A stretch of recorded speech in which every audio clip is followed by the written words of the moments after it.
And we're going to look for the Optimum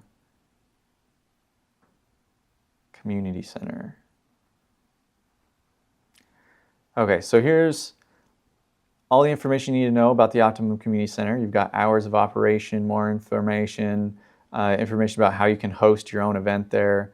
And then you're going to find our list of calendar events specific to activities that are happening at the community center.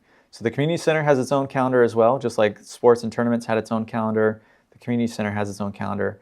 And we broke it up into multiple calendars so that people aren't getting lost in all of the details, because some of our calendars have a lot of information. So you'll see right here, just on Optimum, you're going to see all of this activity related to gymnastics happening on the 6th.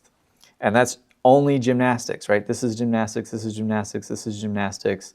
And so if we had this information on the same place that we had our major events, and the same place that we had our sports tournaments, you'd see how quickly we could fill up this calendar in a way that would make it very difficult for you to find information that you're really interested in. So we broke it into multiple calendars and multiple categories. So if you're looking for information that's going to happen at the Optimum Community Center, that's going to be here, and that's how you'll find it. And you can filter then, just Fun Friday events, or just gymnastics events, theater events, indoor walking, maybe just our featured events. Right, so if I do a filter for I just want to see the featured events and the Fun Friday events, and then there we go, apply the selection. Right now it's only filtering out everything that's not what I'm looking for. So you can filter that out.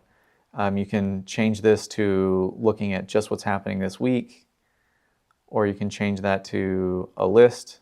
So all events just presented in order of a list. This is looking at September, so we change that to October. And so with our filter still applied in a list view. So this calendar tool is pretty robust, pretty powerful tool. Another thing we want to show you is the